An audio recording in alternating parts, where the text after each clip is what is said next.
And welcome back to the Cover 3 podcast here on CBS Sports. That's Tom Fornelli. I'm Chip Patterson coming to you live at youtube.com/cover3 and everywhere you get your podcasts on demand.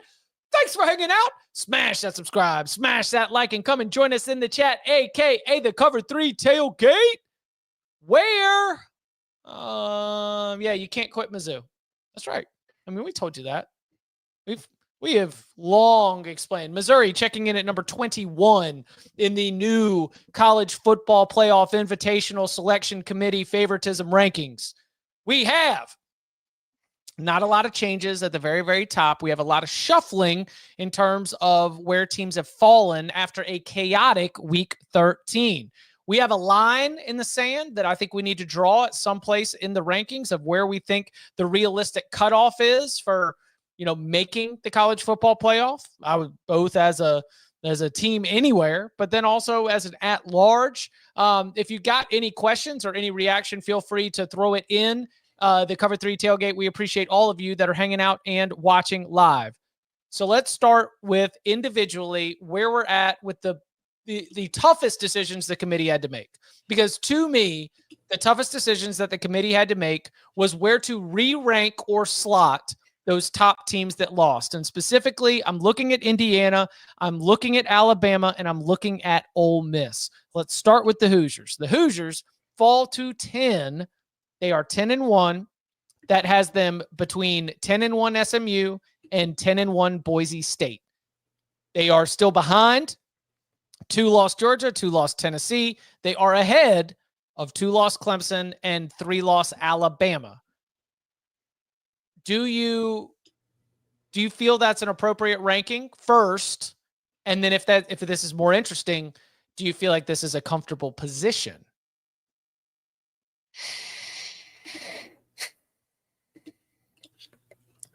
The thing with the Alabama, South Carolina, Ole Miss trio is, I think if you look at their resumes, you can argue, quote unquote, South Carolina is more deserving, but South Carolina's lost to both of them. As for Indiana and SMU, I feel like Indiana's safe at this point as long as they don't lose to Purdue.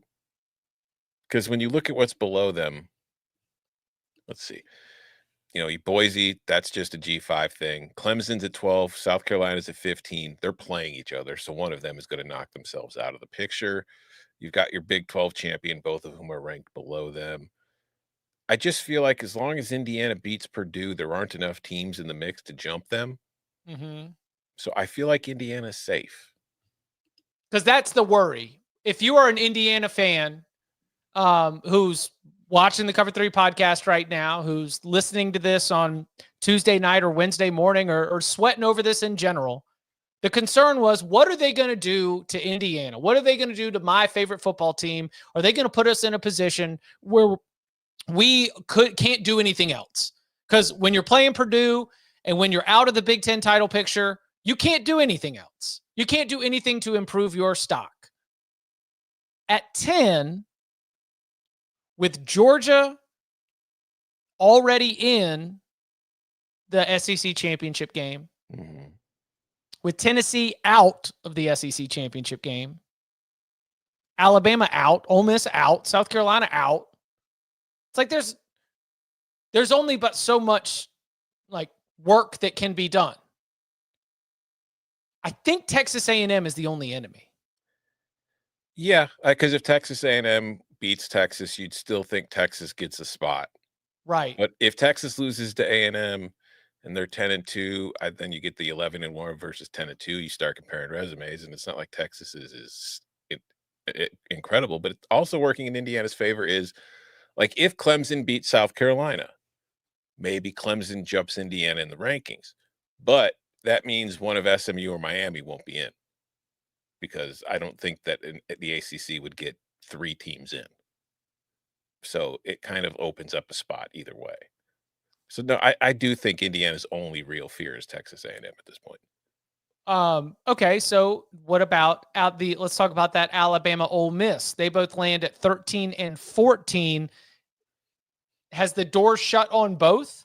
I think so. I mean, Alabama's 2 losses are to Vandy and a 21-point loss to Oklahoma. Vandy's 6-5 right now. It might be 6-6. Maybe it beats Tennessee and gets to 7-5. Oklahoma's 6-5. Maybe it beats LSU and gets to 7-5. But it's probably going to be a 6-6. So odds are Alabama's going to have 2 losses to a 6-6 team.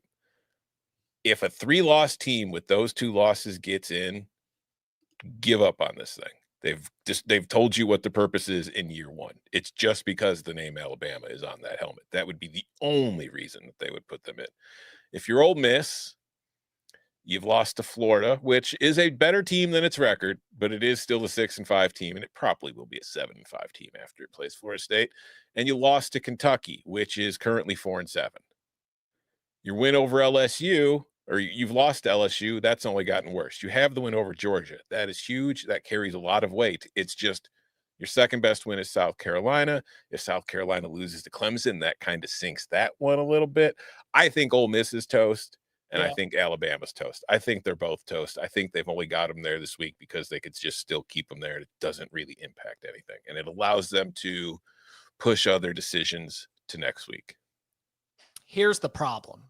And I'm not rooting for this or saying this is just or fair, but we are not playing games that are just or fair when we're talking about the college football playoff and their pretty little pageant.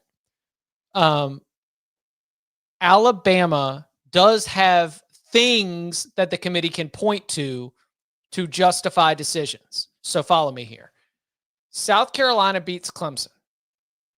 Alabama has the head-to-head win over South Carolina. Mm-hmm. Alabama does have, and I know that you've made a good point about strength of schedule isn't all you make it out to be, and the difference between like 40 and 75 and 85. Like I agree with you, but I'm pretty sure Alabama's strength of schedule is like 6, 5, 4. According to ESPN, it's 11th. And it's going to get worse this week. They currently have their remaining strength of schedule is 46th, which means it's going to get worse. Going to get worse because you're playing an Auburn team. Mm-hmm. Wins against South Carolina, a big win against Georgia. As long as Missouri won't die, you've got that. And this is why I say that this is like the disaster zone. Because Alabama will have more wins against teams ranked in the committee's top 25 than SMU. Alabama will have more wins in the committee's top 25 than Indiana. Alabama will have more wins against the committee's top 25. You know what else Alabama will have more of than those teams? Losses. Losses to 6-6 teams. I agree with you. One of them a blowout loss, which we have heard this committee talk about in the past. They do not like blowout losses. So if a 9-3 Alabama team with a blowout loss and just 2 bad losses resume-wise gets into the playoff, they are telling you right from day one, this is just about the school. It's not about the teams. It's not about who's best. It's about who brings eyeballs. If the Alabama's in, know that from the start. Not saying don't enjoy it, but just understand what this thing is. So Alabama fans, I'm just talking to you right now. Okay. So Alabama fans, here's what we need. We need South Carolina to beat Clemson. We need them to get them out of the paint. Okay. We need the ACC title game loser to get their doors blown off. Okay. Just talking to Alabama fans right here. Everybody else, just close your ears or think about some other stuff. And then put the work on Auburn. I mean, we were talking today about in Big Game Breakdown about like, is Auburn live as a dog? Like shut the door on that. Because I'll tell you what won't be a good final statement. Messing around with Auburn like you did just 1 year ago.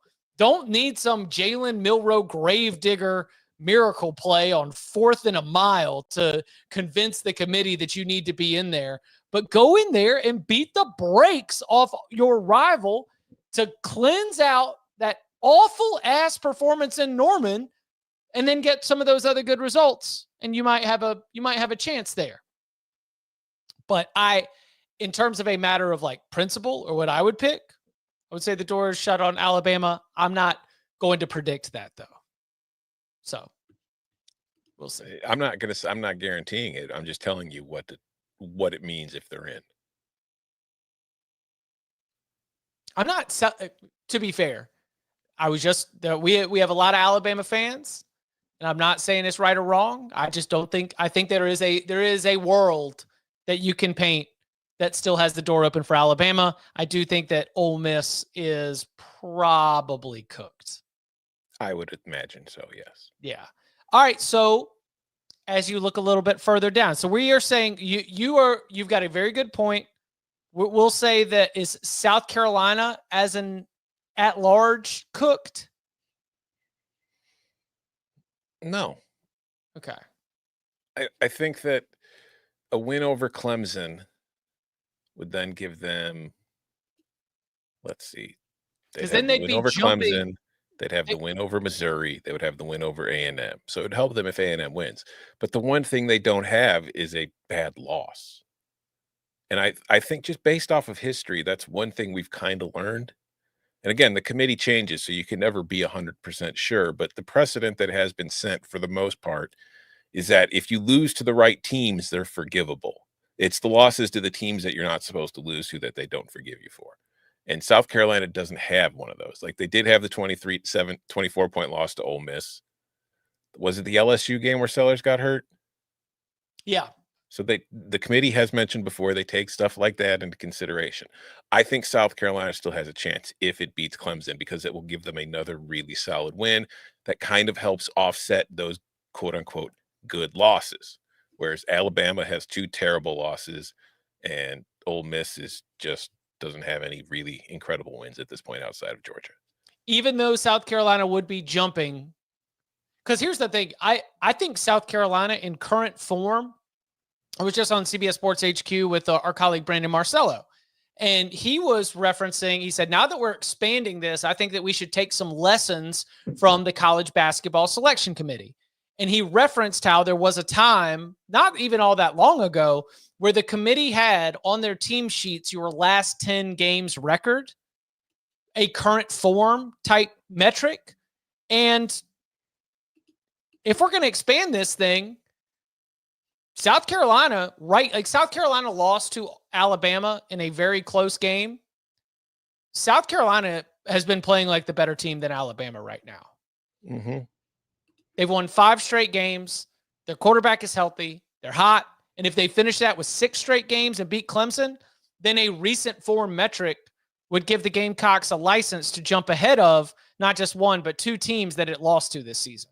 And Mm-hmm. that's what I think is tough for South Carolina, is that if the committee's going to respect head-to-head and all of those, Alabama beats Auburn in the Iron Bowl, Ole Miss beats Mississippi State in the Egg Bowl, South Carolina goes and beats Clemson. Clemson has the most impressive win, but they would all be 9-3 teams, and South Carolina would have head-to-head losses to both of those teams. And I do think it would be difficult, if you are going to respect head-to-head, as the committee says it is, to be able to jump all the way ahead of both of them. I think that's an excellent point. Earlier in the show, you talked to Alabama fans. Can I talk to them real quick? Yeah, absolutely. Specifically, no, I was just making the case. I know. Sean, last year, before the conference championship games, and this is something you should be familiar with, Florida State was 4, and then it won the ACC championship, and it was 5. The 13 you're at now doesn't mean anything. As I said, they're just putting you there now because it just solves the problem for them. They can figure the rest out later. These rankings don't mean anything.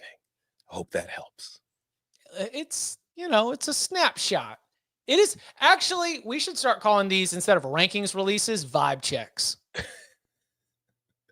Yeah, I think that fits better. Yeah. What's the committee just generally feeling?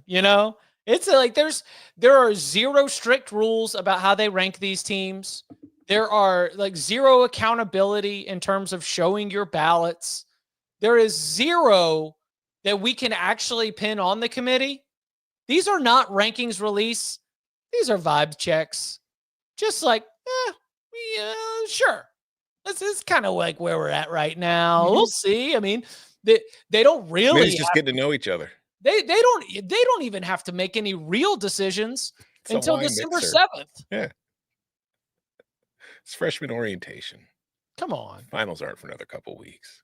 Yeah, it's just a little vibe check. All right. Coming up on the other side, we'll take a look at the rankings in bracket form.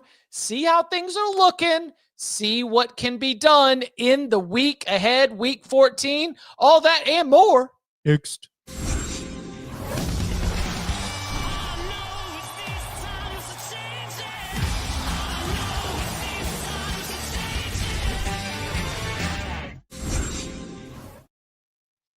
Back here on the Cover 3 podcast, our very good friend Hakeem Dermish just pitched me this. I'll throw it to you too. Over under 3.5 SEC teams in the final field. Over. Okay. That's what I said too. I don't think there's any doubt.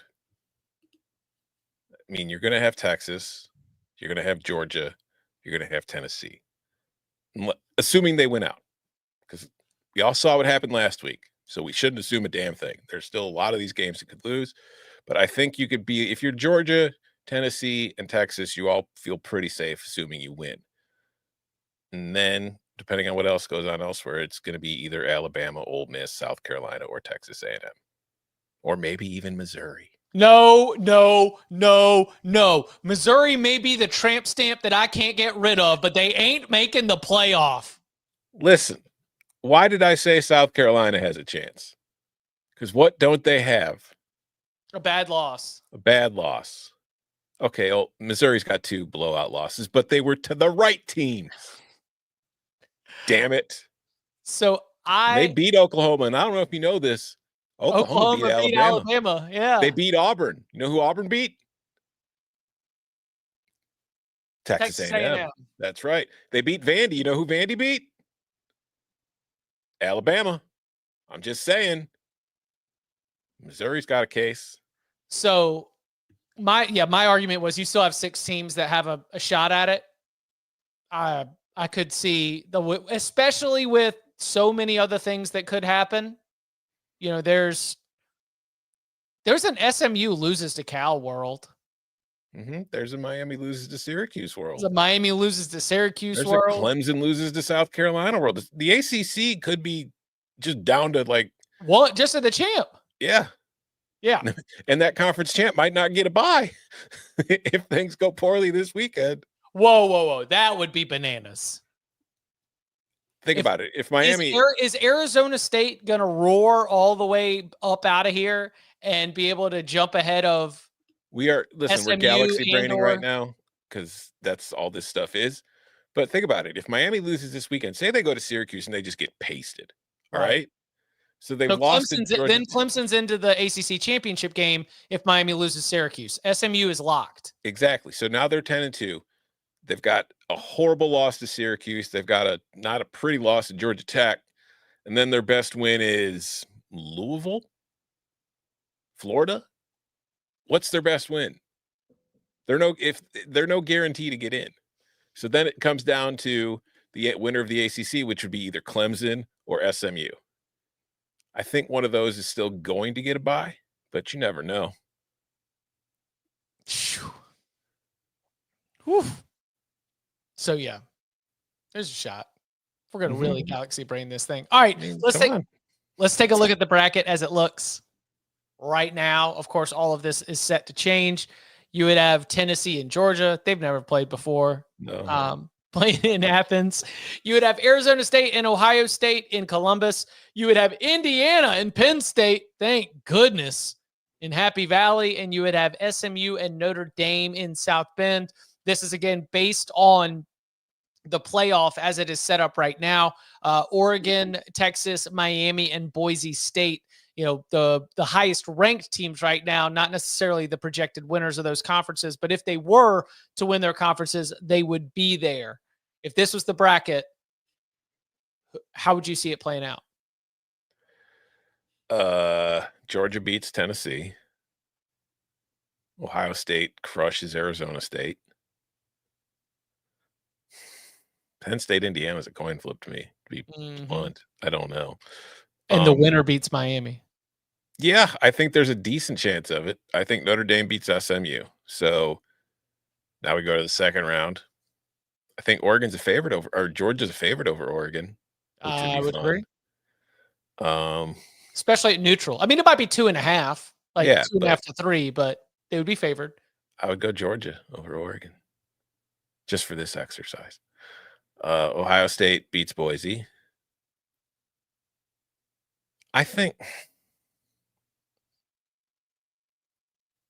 I don't know. Like, I think Miami would have a better shot of beating Penn State than Indiana. I know that sounds weird, but I just think matchup wise, if I'm the Hurricanes, I would rather face Penn State. Well, you would rather face Penn State and put up a number that you don't know that Penn State can chase. Exactly, because my secondary is a weakness. Mm-hmm. I don't know outside of Tyler Warren what Penn State has that can really give me problems there. Whereas Indiana, while they're not a perfect team and they certainly have flaws, their receivers, I think, are better than what Penn State has, and that could cause me more problems. So I think I'd rather have Penn State if I'm Miami, and I think Notre Dame beats Texas. Woo! So then you would have Notre Dame. And Notre Dame versus Miami or Indiana. If you have but how about this? If we get through all this chaos and we're looking up at the semifinals, and if maybe, just maybe, there's a really entertaining Cotton Bowl that would be really, really fun for the Cover 3 podcast. Hint That number would be one. fun. That would be very fun for the Cover 3 podcast. I'd enjoy it. Cotton Bowl, Dallas, Fort Worth area, Cover 3 podcast. I think that if you were looking up and it was Georgia, Ohio State, and Notre Dame, Miami, no one would complain about the playoff. No.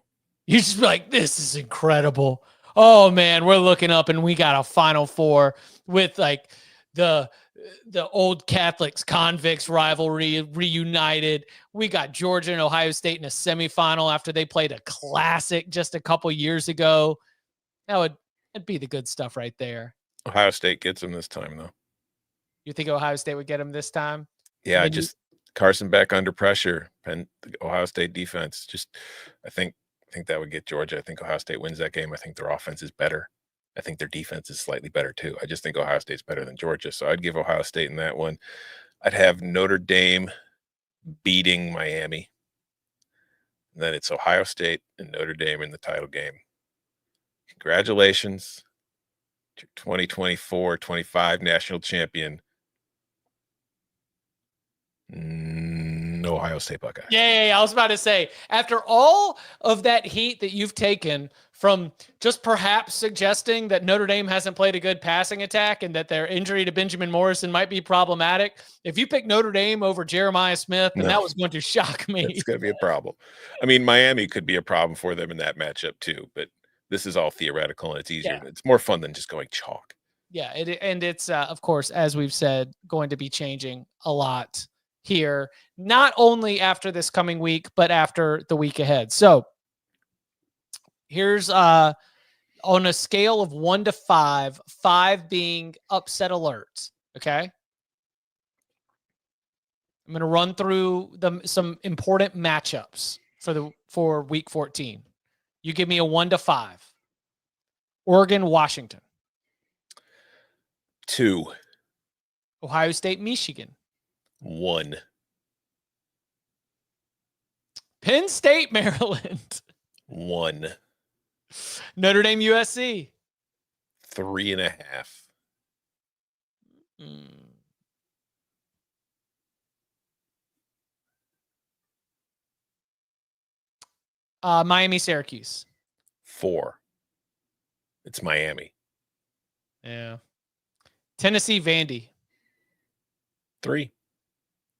Tennessee's offense just isn't reliable enough to count. Oh, I was going to say 4. You did. And Vandy's kind of slowed down a little bit as we've gotten to the end of the year, but I can't completely argue against a 4. SMU, Cal. 0, because our boy Fernando, he went 98 yards with the boys last week and said that they were 6-6. He's already given up on this game.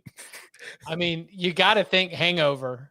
Yeah, you can't have the greatest moment of your life and not expect there to be a hangover. Yeah. I mean, and those are his words. Going 98 yards with the boys, the greatest moment of his life.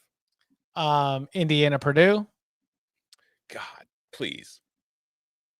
The old oaken bucket has a better chance of coming to life and granting me 3 wishes than Purdue has of winning it. But what if they played the football game in Mackey Arena? Then how many fouls does Zach Edey get before the ref calls one? Man, it was so crazy. He picks up all these fouls at the NBA. Hey, he's playing well in the NBA. Right. Except for his first game where he fouled out in like 2 minutes. Yeah. And let's see. What about Boise, Oregon State? 2.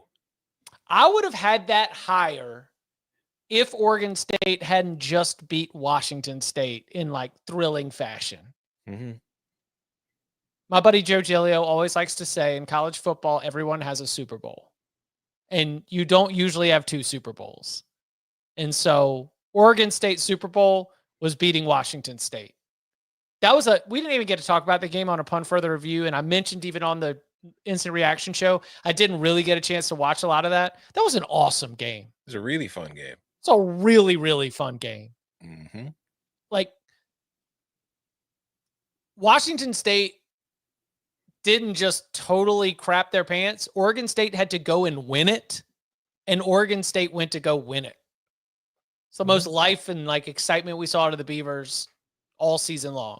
So if not for that, then on Black Friday at noon Eastern, 10 local on the Smurf turf, I might have had a higher upset alert, but no, not at all.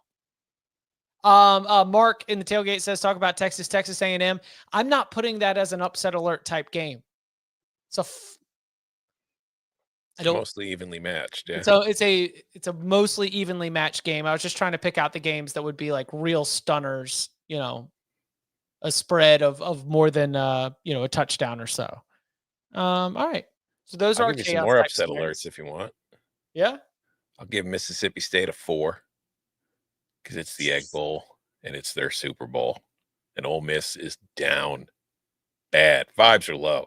Jackson Dart listening to emo records all week, just sad boy stuff. Lane looking in the mirror, wondering what's going on in the world and if it's ever going to happen for him. And then I would say Auburn's at about a 2.5, maybe a 3. Northwestern's at -50. Illinois is going to beat them by 1,000. Lincoln, the LOL hat, is coming home. What about Memphis? Or what about Tulane? I mean, it's Thursday night. Thanksgiving games get weird. Yeah. And Memphis can't score points. It's just how many stops is Memphis going to get? So really, it's going to come down to, does Tulane take care of the football? I think if Tulane plays a clean game, they don't lose. But if they make mistakes, Memphis can beat them. Yeah. Also, as C-Rad mentioned, Auburn might have just played at Super Bowl. So. Oh, no. It's the Iron Bowl. But it's in Tuscaloosa. It's the Iron Bowl. All right. Missouri, Arkansas. 4. Yeah. I mean, what's the difference between Missouri and Arkansas? Literally nothing. They're a 3-point favorite at home. Yeah. Arkansas is good, really good, like solid defensively. They can make that a real pain in the ass for Mizzou. All right. Anything else you want to hit? Nope. Shout out to the team. We didn't even mention really the Big 12 at all outside of, did we? Well, their highest ranked team is 18th. They're ranked below the second place team in the American. No, their highest 16th. Yeah. Oh no, sorry. Okay, Arizona State 16th. They are one spot ahead of Tulane. I was gonna say that would be worrisome about if I'm the Big 12 if they'd been ranked behind Tulane too, because there has been like the whole there is a scenario where the Big 12 champ is left out. Had they been behind Tulane, I'd been like, oh my God, they might actually be left out. And in fact, the fact that Arizona State 16, Tulane 17, Iowa State 18, BYU 19. Maybe they will. Maybe that's more likely than we think. I was saying it was more likely if you got Army over Notre Dame, just because Army would then be like that was to me the one piece that I needed to let the rest of the chaos fun move forward, which is why I told Noah, our stellar producer, I was like, we got to do this right now because Army probably needs to be inside the top 25 because otherwise the Big 12 champ will have beaten a other ranked team in the Big 12 title game to be able to get up there. But for the sake, Tulane beats Memphis. Tulane beats Army. Tulane is the American champion. Arizona State loses either to Arizona or in the Big 12 game. If it's Iowa State or BYU, do their last 2 wins do enough to have them jump Tulane if Tulane beats Memphis and Army? Yes, because Iowa State or BYU beating Arizona. Because they don't think there's much of a difference between Tulane and Arizona State right now. Yeah, but if Colorado or Kansas State get backdoored in there, you've still got those 2 teams too. I don't know. I think we're kind of sleeping on this. I think there's more to it. We'll see. Just need Tulane to take care of business. Just need John Summerall to look as sterling. John Summerall, he's getting his interview ready for North Carolina, putting that resume together. I don't know, John. You better keep your eye on the prize. You can get there. You better tell North Carolina to shove off. You got more important things to do. Best text I got today was like, Chip, you hear anything about this Cliff Kingsbury rumor? Is that from Brinson just being an a-hole? No. Like just a very normal person, you know? Like, I'm like, oh, I hope so. That'd be spicy. Yeah, it'd be great for the first 6 games. I said, I fired back like a true explanation of my view of like the job search. And I was like, there are no bad names. What about Jeff Monken? That'd be fine. Interview him. Talk to him. Like, let's have him put together his like potential coaching staff. Have him like lay out his game plan. Do it. You don't have to beg. Let's hear all the let's do that thing that companies do all the time where you hold a lot of meetings, get all the good ideas, and then just keep the good ideas and get rid of the people.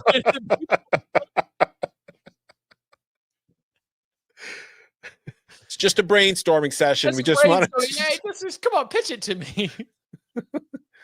Oh, well, we had to downsize. It's how business is. And yes, and shout out to the tailgate, which continues to pepper me with Mike Bobo suggestions in every platform that I'm available. More Mike Bobo. I hear it. I love it. All right. We will be back 11 a.m. Eastern time on Wednesday for a potentially unprecedented edition of the Cover 3 Locks pod. Are you really going to do it? What? Like 41 locks? 41 locks? I don't know. We'll see. I got them ready. See if Tom is going to do 41 locks on the Week 14 instant reaction show. I mean, it's Week 14 lock show. A total that is so impressive. It will either have him storming the lead or falling far from grace. I might just like tweet a list of the blocks to save us time instead of listing them all off on the show. The last 10 minutes of the show will just be me listing off a bunch of bets. Well, I mean, then there's also like when I have to do the recap read. Chip stopping to take a couple breaths, get a sip of water in there. And Tom Scott. All right. Come join us 11 a.m. Eastern time on Wednesday for the locks. And you can follow him on Twitter at Tom Fornelli. You can follow me at Chip_Patterson. Tom, thank you very much. Thank you.